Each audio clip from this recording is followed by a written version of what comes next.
ભગવાન, બસ આ જ જોવાનું બાકી રહી ગયું હતું ને હર્ષવર્ધનભાઈએ બતાવી દીધું.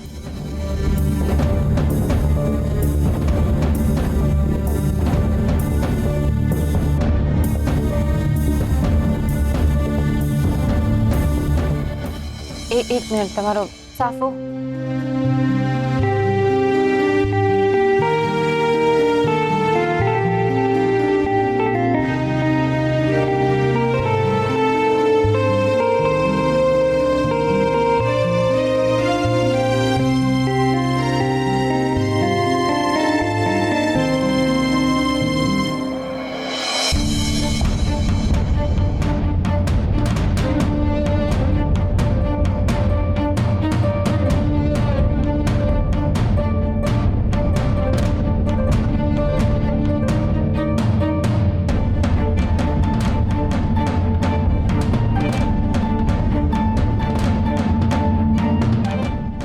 હર્ષવર્ધન, આટલી રાત્રે આટલી ઠંડીમાં શિવગઢ થી રાજગઢ આમ બુલેટ પર?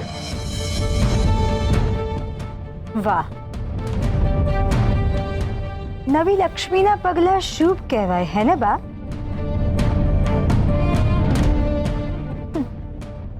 હર્ષવર્ધનભાઈ એકના બે થયા ને તમારી પત્નીએ તમને 4 પૈડાવાળી ગાડી પરથી ડાયરેક્ટ 2 પૈડાવાળી ગાડી પર લાવી દીધા.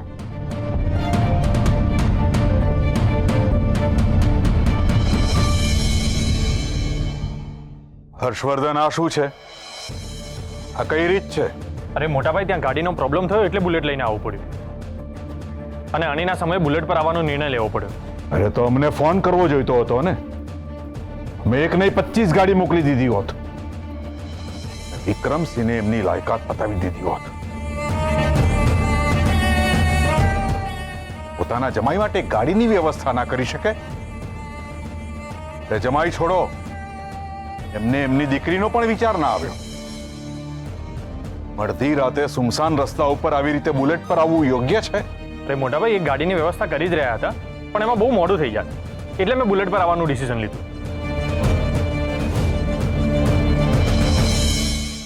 અને આમ પણ શિવગઢથી રાજગઢ કે બહુ દૂર છે નહીં, તો પ્રોબ્લેમ શું છે? પ્રોબ્લેમ એ છે કે આપણા પરિવારના નાના વહુ જેમના હાથનું મીઠણ પણ હજી છૂટ્યું નથી, એ આમ અડધી રાતે બુલેટ પર આવે, આપણા પરિવારના માન મર્તબાને શોભતું નથી.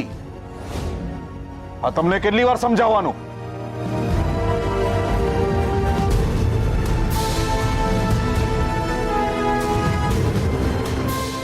છોડો, તમને કહેવાનો કોઈ અર્થ નથી,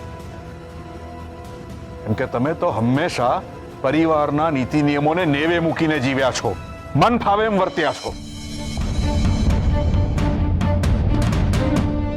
મેં કાયમ બધું જતું કર્યું છે, કારણ કે અમે ઘરમાં ખોટો કંકાસ કરવા નથી માંગતા. પણ આજે તમે જે કંઈ કર્યું છે એના માટે અમે તમને માફ નહીં કરી હર્ષવર્ધન. કારણ કે આ માત્ર તમારો પ્રશ્ન નહોતો, તમારી સાથે આવનાર ગૃહલક્ષ્મીનો પણ પ્રશ્ન હતો. ને તમે કાયમ આમ જ વર્તન કરતા રહેશો તો તમારા પછી આવનાર નવી પેઢી તમારી પાસેથી શું શીખશે?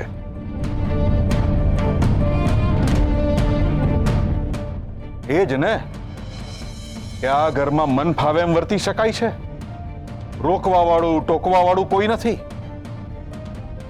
તમારા લગ્ન થયા હર્ષવર્ધન, હવે તો પરિવાર પ્રત્યેની જવાબદારી નિભાવો. અરે પણ મોટાભાઈ, સાચું કહું તો ભૂલ મારી હતી. મેં જ એમણે કહ્યું હતું કે જીજાજી,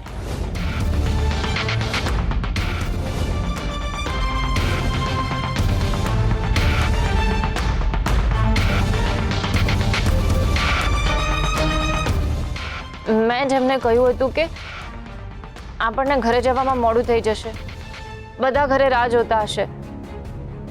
એટલે મને ટેન્શનમાં જોઈને એમને ટેન્શન થઈ ગયું અને એમણે બુલેટનું ઓપ્શન શોધી કાઢ્યું. આમાં એમની કઈ જ ભૂલ નથી, ભૂલ મારી છે. જો કોઈએ માફી માંગવી જોઈએ તો મારે માંગવી જોઈએ.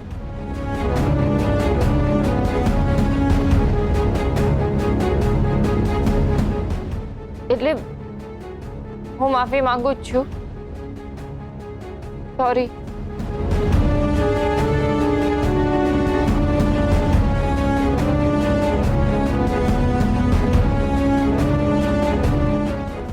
મોટી બેન, આ શું? માસ્ટર વિદ્યાર્થીઓને ક્લાસરૂમની બહાર ઊભા રાખે એમ તમે આ નવવધુને કેમ ઘરની બહાર ઊભા રાખ્યા છે?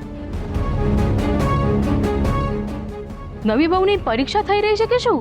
બેબી તમારી જ રાહ જોઈ રહ્યા હતા. હર્ષવર્ધન, હવેથી ધ્યાન રાખજો. આપણા પરિવારના રીતિ રિવાજો ચૂકાય નહીં. રીતિ રિવાજો પાળવા જરૂરી છે.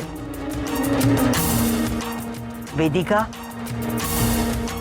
સ્વાગત કરો.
વેદિકા, આપણે ત્યાં હસતું મોઢું રાખીને નવી વહુનું સ્વાગત કરી શકાય છે.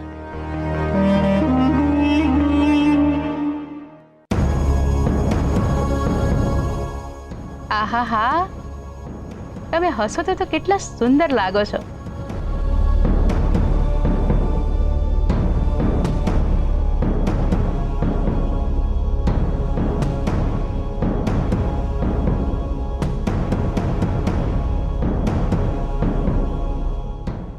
પધારો, ગૃહ પ્રવેશ કરો.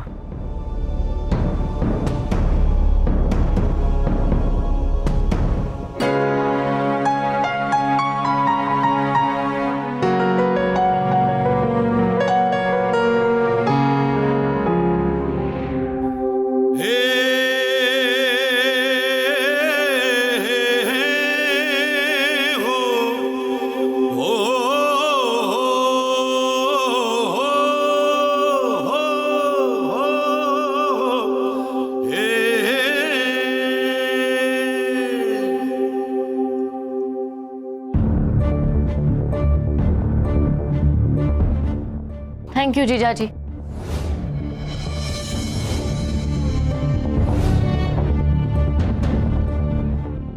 બા, સ્વાભાવિક છે, ભૂલ તો થાય. હર્ષવર્ધનભાઈ જીજાજી થતા થતા અચાનક પતિ થઈ ગયા. પણ આખી જિંદગી એમને જીજાજી ના સમજતા. વેદિકા, બા, લગ્નમાં થોડી મજાક મસ્તી તો થાય જ ને, હે ને બેબી માસી? કરો, મજાક મસ્તી કરો, પણ જીભને જરા કાબૂમાં રાખીને કરો. નહીં તો પછી અમારે તમને તમારા રૂમમાં જવા માટે કહેવું પડશે. હા, તો કહો ને, કહો. અમે તાબડતોબ અમારા રૂમમાં જતા રહીશું. હું શું તમારા શબ્દોનો અનાદર કરી શકું? જો તમે અમને રૂમમાં જવાનું કહેશો તો અમે જતા રહીશું. પણ આમાં નુકસાન તમારું જ છે, કારણ કે આ ઘરમાં અમે જ એકલા સૌભાગ્યવતી છીએ. એટલે અમારી તમને વારે ઘડીએ જરૂર પડશે. તો બોલો, અમે રૂમમાં જઈએ કે ના જઈએ?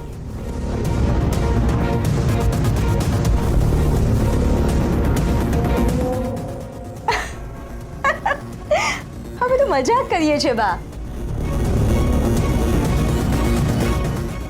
તો હવે શું એના માટે અમે માફી માંગીએ? આમ પણ અમને તો માફી માંગવાની આદત જ છે ને. માંગીએ માફી. ના ભાભી, એની કાંઈ જરૂર નથી. બાને બધી ખબર જ છે. અને આમ પણ તમે સાચું જ કીધું, લગ્ન હોય તો મજાક મસ્તી તો કરવાની. હા પણ ભાભી, મજાક મસ્તી કરતી વખતે પોતાના શબ્દોને સંભાળીને બોલવાનું. કારણ કે માણસને વાગવાથી જેટલી પીડા નથી થતી ને, એટલી પીડા કોઈના શબ્દોથી થાય. અને શબ્દોના ઘા જલ્દી રૂજાતા નથી.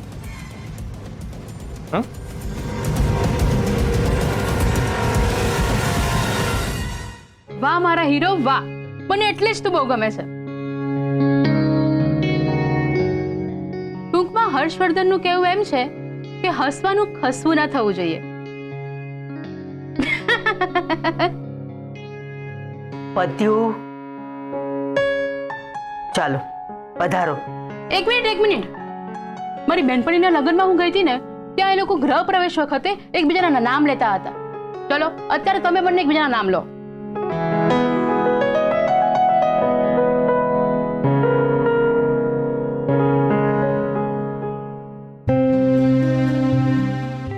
તપેલીમાં શીરો, હર્ષવર્ધન મારો હીરો.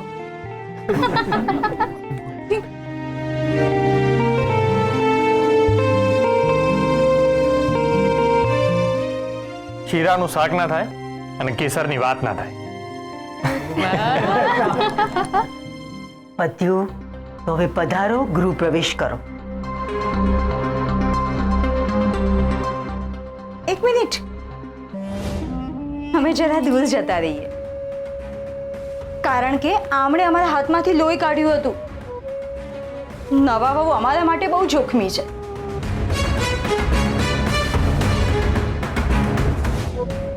ક્યાંક કળશને પગ અડાડશે ને કળશ ઉછળશે ને અમને જો માથે વાગ્યું ને તો અમે અહીંયા જ બેભાન થઈ જઈશું. એટલે અમે જરા દૂર જતા રહીએ.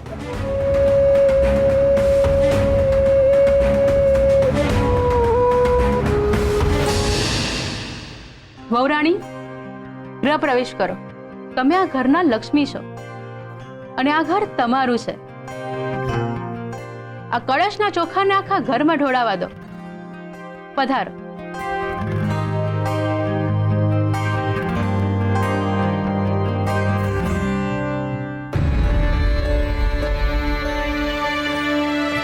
મંગલમ ભગવાન વિષ્ણુ મંગલમ ગરુડધ્વજ મંગલમ ભગવાન વિષ્ણુ મંગલમ ગરુડધ્વજ મંગલમ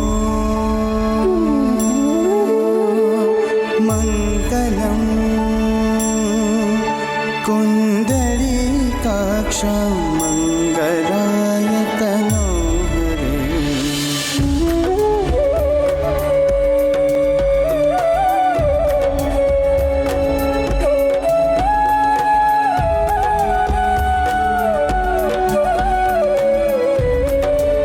मङ्गलं कुण्डलीकाक्षं मङ्गलाय तनोहरे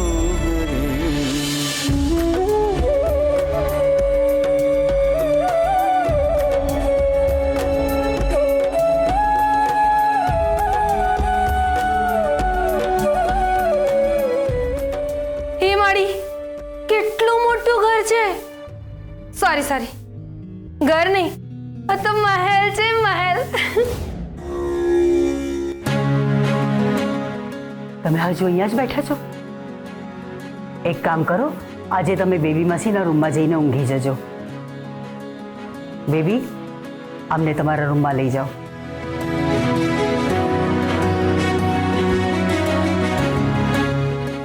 તારું નામ?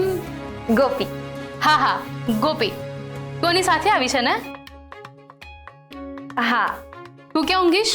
હા, એમ કહું છું કે તું ક્યાં ઊંઘીશ? તમે જ કહો. આમ તો એકલી ઊંઘું ને તો મને બહુ બીક લાગે છે. તારા દેખાવ પરથી જ લાગે છે કે તું બીકણ બિલાડી છે. તું ક્યાં ઊંઘીશ ક્યાં ઊંઘીશ?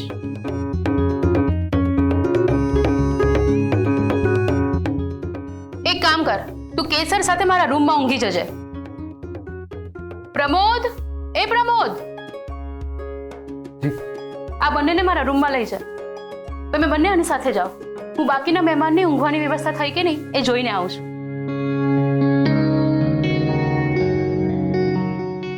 કેસર, સાચું કહો, માં કરતા માસી સારા. પણ મને તો તારા સાસુની બહુ જ બીક લાગે છે.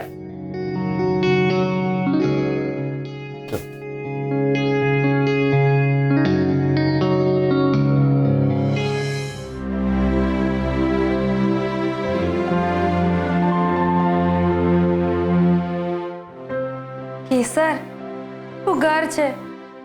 આહાહા, પડદા તો જો, સાચે જ મહેલ છે મહેલ.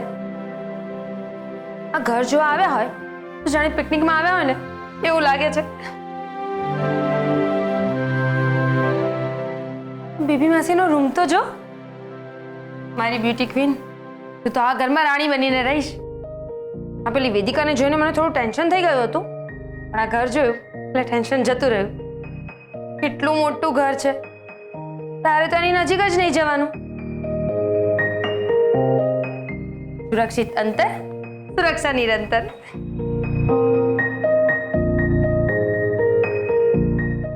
કેસર, હું શું કહું છું, આ ઘરના લોકો એક રૂમમાંથી બીજા રૂમમાં જવા માટે ચાર્ટર પ્લેનનો ઉપયોગ કરતા હશે ને? અરે મારી બ્યુટી ક્વીન, મજાક કરું છું, હસ ને. સાચું કહું, મેં ક્યારેય આટલું મોટું ઘર ફિલ્મોમાં પણ નથી જોયું. ગોપી, પણ આ બધું તો માનસી દીદી માટે હતું ને? કેસર, તારું ચસકી ગયું છે કે શું? તો કેમ આવું વિચારે છે? તને આ બધું તારા નસીબથી મળ્યું છે અને માનસી દીદી એમની મરજીથી નકાર્યું છે. તને શું લાગે છે તે એમની પાસેથી આ બધું છીનવ્યું છે? ના કેસર, એવું જરાય નથી. એમ સમજ કે ભગવાને એમના બંને હાથની મુઠ્ઠીમાંથી તને એક મુઠ્ઠી પસંદ કરવાનું કહ્યું. એમાંથી તે પસંદ કરેલી મુઠ્ઠીમાં ચોકલેટ નીકળી અને માનસી દીદીએ પસંદ કરેલી મુઠ્ઠી ખાલી. હા, કદાચ એવું પણ હોઈ શકે ને કે માનસી દીદીએ પસંદ કરેલી મુઠ્ઠીમાંથી તારા કરતાં પણ વધારે મોંઘી ચોકલેટ નીકળી હોય. ગોપી, ભગવાન કરે તું કહે છે એવું જ હોય. મમ્મીનો કોલ આવ્યો. હા તો વાત કર ને, હું ચેન્જ કરીને આવું. હા, કટ થાય એના પહેલા ઉપાડી લે. હા મમ્મી. ઘરે પહોંચી ગઈ બેટા? હા, એકદમ સેફ ગાડી ચલાવી જી. એમણે એની મને ખાતરી હતી કે હર્ષવર્ધનસિંહજી મારી દીકરીને બિલકુલ સંભાળીને લઈ જશે. સારું, એ કે હર્ષવર્ધનસિંહજી રૂમમાં છે? ના, હમણાં તો બેબી માસીના રૂમમાં છું. મને લાગ્યું કે તું એમની રૂમમાં જઈશ. સારું સાંભળ, તું એ ઘરની નવી વહુ છે. કાલે સવારે મીંઢળ છોડવાના છે તમારે. વહેલી ઉઠી જજે હું બેટા. હા, મને ખબર છે નવી જગ્યાએ તને ઊંઘ નહીં આવે, પણ જલ્દી ઉઠજે બેટા ને થોડી ડાઈ થજે. ઘરની વહુએ નમીને રહેવાનું, અક્કડ નહીં બતાવવાની. હા, સારું.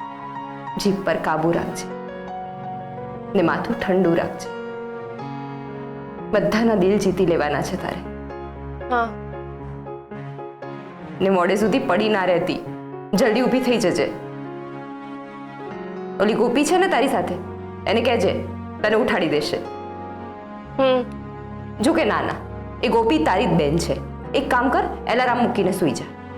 હા મમ્મી. કે શું એવું કર, હું જ તને વહેલી સવારે ફોન કરીને ઉઠાડી દઈશ. તું ફોન તારી પાસે રાખીને સૂઈ જજે. અરે મમ્મી, તો શું કામ આટલું બધું ટેન્શન લે છે? હું તારી કે ડેડીની આબરૂ ઉપર સવાલ આવે કે તમારે લોકોએ નીચું જોવું પડે એવું કાંઈ જ નહીં કરું. ભરોસો રાખ મારા પર. મારી ગુણિયલ દીકરી